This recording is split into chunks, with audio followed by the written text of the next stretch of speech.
Hello, guys. I put this back on so I could hear things. Hello, and happy Friday. Um, this week, we are going to talk about journaling your meanings, and journaling your own personal meanings. Because last week, I touched on a little bit of creating a tarot journal and how really important it is.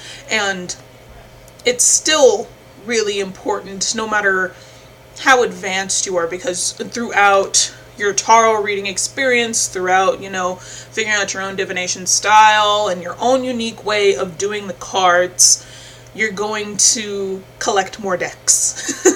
And they're all going to have different systems. And so as you grow your deck collection, you're going to grow in your understanding for the meanings. Because they're going to change over time. So let's say, for example, just tell a story because I like stories. You wake up first thing in the morning and you stretch, you meditate, you have 2 cups of tea and you do your daily draw. And you're like, wow, I feel so aligned with myself and everything resonates perfectly. And you even relate the cards to your actual life, and it's amazing, it's so enlightening, and you start your day. Then, the day happens, Your kid starts screaming off the damn wall, starts ripping books again, starts coloring on the walls, and they refuse to get out the door to go to school. Your spouse can't find the damn keys again. You get into an argument because they keep forgetting what you told them yesterday and vice versa. You end up late because your heel broke or because, you don't have any coffee and things like that. Your partner complains about their boss being an asshat, things like that. So, by the time 6 o'clock rolls around, you don't remember what your daily draw was. You don't remember all that enlightened feeling that you had at the beginning of the day.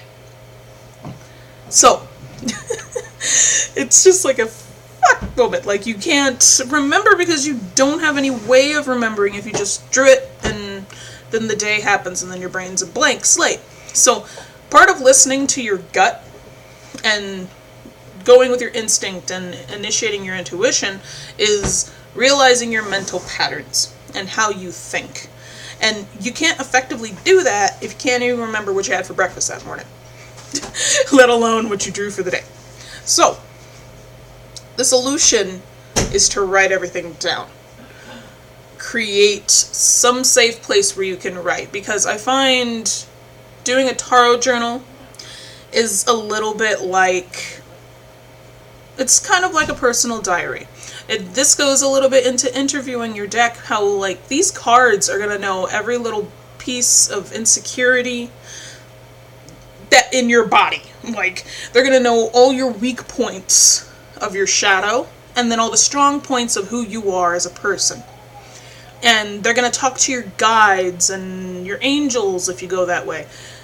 If you're like me and you use them for realigning your chakras and creating music playlists and creating bath spells, and it expands. You use these cards for everything after a certain point. And you ask them questions you shouldn't, and it's just, they're your best friend that talks to you in a very specific snarky way. So, if you don't remember what your friend said, they're going to get mad at you the next time you pull them out. So, if you have a safe space in a spiral-bound notebook or a sketchbook or something where you can put all your thoughts down on a piece of paper, then it makes it so much easier to go back. And it makes it so much more worthwhile with your practice and developing your own style. So, for example, and this journal doesn't just have to be for your daily draws. This can be for spreads that you want to remember. So, for example, when I first got started, which let me pull some stuff up for when I first got started. My tarot notebook, I had just started doing bullet journaling. And if you don't know bullet journaling, if you go on Instagram, you'll see pictures of people posting their really pretty calendars and journals that they drew themselves, and they're usually really artistic, and they freaking do everything like, it's intimidating when you first start off with bullet journaling, because you're like, oh, it's not pretty.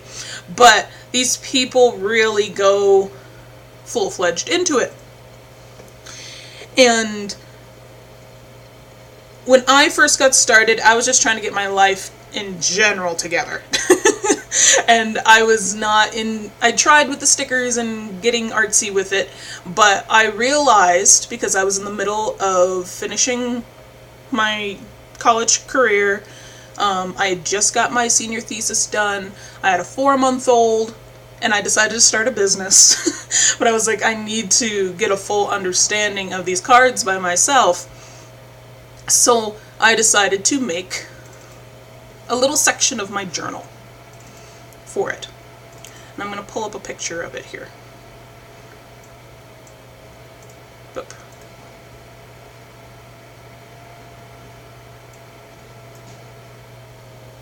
Come on. It's being stupid.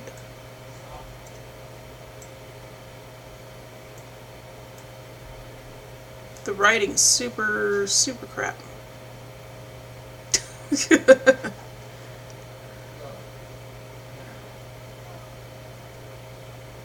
Let me see.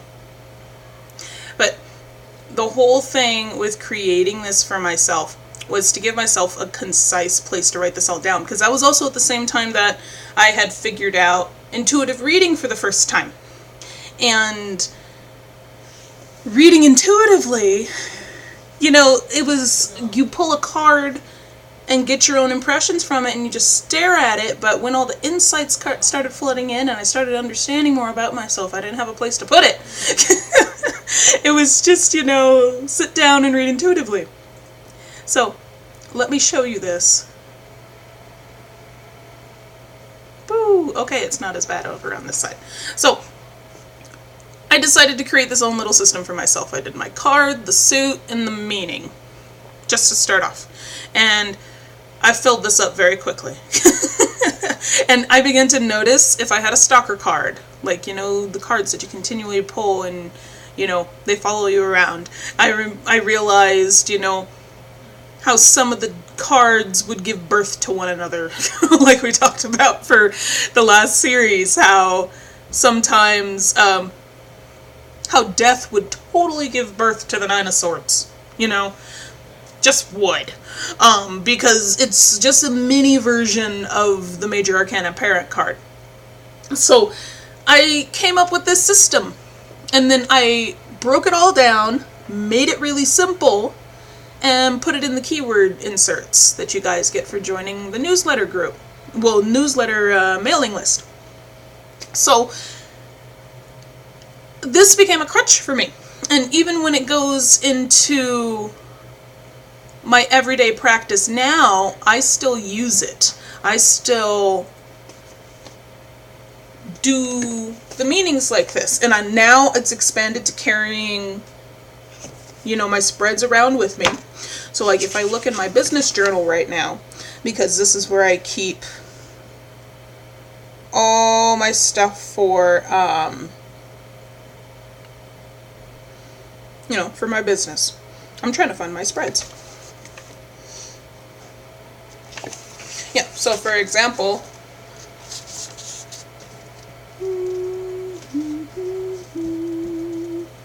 I always have to do this super funky. So I have my business checkup spread, if it'll let me do it. So I have my business checkup spread over here, and I have my tarot spread, and I have all the meanings, and it's right next to my live stream topics. So I have things like this spread all throughout my journal. And then if I go to my normal everyday journal, I have a section where literally after, because this journal only has 2 tabs, whereas the other one has, you know, a million. So this journal specifically, after the red tab, or even before the red tab now, that just tells me my place, I journal every single day about my daily draw.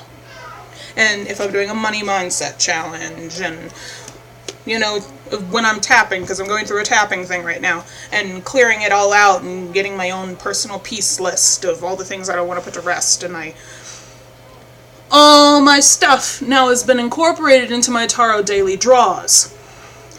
And if I didn't have it all in one place, it would, I'm way too, I've got the mom brain, I've got a million things on my mind, I can't do it. So I really encourage you, even if you don't have a brain like me, start writing your stuff down. Because that's how you lose the love of your practice too. And that's how you lose the love of tarot. Because it becomes a chore trying to remember everything. If you write it down, not only is that good anyway for your brain in remembering things, but it also gives you a place to go back and see how far you've come. You know, and see how your meanings have expanded over time. So I really encourage you to do this. Post it in the group. Just like there's no right way to understand the cards, there's no right way to make a tarot journal. If you incorporate it in your daily calendar, because I know there's some calendar ladies in this group, cool. If you incorporate it in a blank notebook, like, you know, spiral bound that you got for 50 cents at Walgreens, fine, do it. Like, just come up with something on your own. And that's a part of this challenge. You need to start creating something concrete for yourself so you can start studying it and learning it on your own. So, really long-winded, not very organized today, but I do hope you enjoyed it. Let me know in the comments if you have questions about tarot journals and how to get started. I'm happy to share pictures of my original one. I'm happy to share you know, what spreads that I do have, because this notebook, these two notebooks are just one of many that I have. I have a giant one over in the corner somewhere. It's over there in the corner somewhere. And that one is my magical one, but it also includes all my tarot correspondences, yoga and tarot poses, crystals and herbs with tarot. It includes all kinds of shit. So I'm happy to share and give you ideas. Have fun with it, because it's really going to help you connect to your cards so much more. So have a happy rest of your Friday. Have a happy weekend, and I'll be seeing you guys next week. Okay, bye.